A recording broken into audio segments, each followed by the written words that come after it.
छत्तीसगढ़ में साल के अंत में आम चुनाव होना है। ऐसे में कांग्रेस हो या फिर बीजेपी, दोनों ही आदिवासी वर्गों को साधने में लगी हुई है। लेकिन छत्तीसगढ़ सर्व आदिवासी समाज दोनों ही प्रमुख दलों का जातिगत समीकरण बिगाड़ सकता है। दरअसल छत्तीसगढ़ सर्व आदिवासी समाज 2023 के विधानसभा चुनाव में समाज की ओर से उम्मीदवार उतरने का निर्णय लिया है, जहां पूर्व केंद्रीय मंत्री व छत्तीसगढ़ सर्व आदिवासी समाज के अध्यक्ष अरविंद नेताम ने प्रेस वार्ता कर विपक्षी दल भाजपा सहित कांग्रेस सरकार पर आदिवासियों के अधिकारों का हनन करने का गंभीर आरोप लगाया है। अरविंद नेताम ने कहा कि छत्तीसगढ़ निर्माण के बाद से जो अधिकार आदिवासियों को मिलने थे, वे सभी अधिकार ना तो भाजपा सरकार में और ना ही कांग्रेस सरकार ने आदिवासियों को दिया है। नेताम ने कहा कि बस्तर और सरगुजा संभाग में पेशा कानून का पालन नहीं हो रहा है। ऐसे में आदिवासियों के लिए बने कानून के संवैधानिक अधिकार का लगातार हनन किया जा रहा है।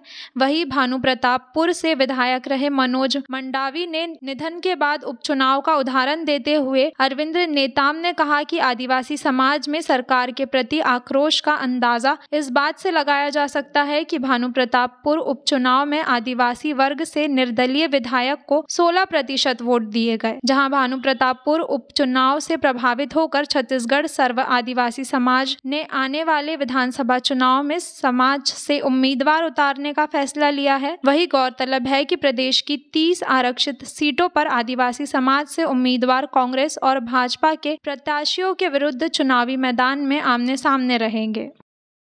सर्व आदिवासी समाज ने एक फैसला किया है कि आने वाला विधानसभा चुनाव में समाज की ओर से उम्मीदवार उतारेंगे।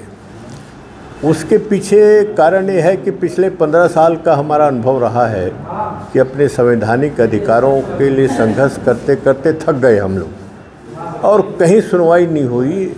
और दोनों सरकार में, पिछले सरकार में भी और इस सरकार में तो हद हो गई कि जो पेशा कानून, सबसे महत्वपूर्ण कानून आदिवासी समाज के लिए 1996 में पार्लियामेंट में हम लोगों ने बनवाया था, उस कानून का इस एक प्रकार से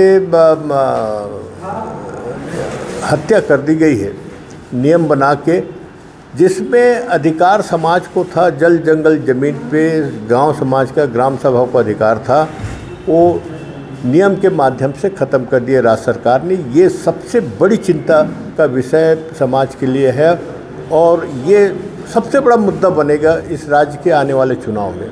कितने सीटों पर चुनाव लड़ेंगे? हम लोग करीब 30 सीट तो रिजर्व सीट है और 20 से 25 सीट जो जनरल सीट है, जहां 20,000 से 80,000 तक के मतदाता, आदिवासी मतदाता रहे, वहाँ भी आजमाएंगे, उतारेंगे।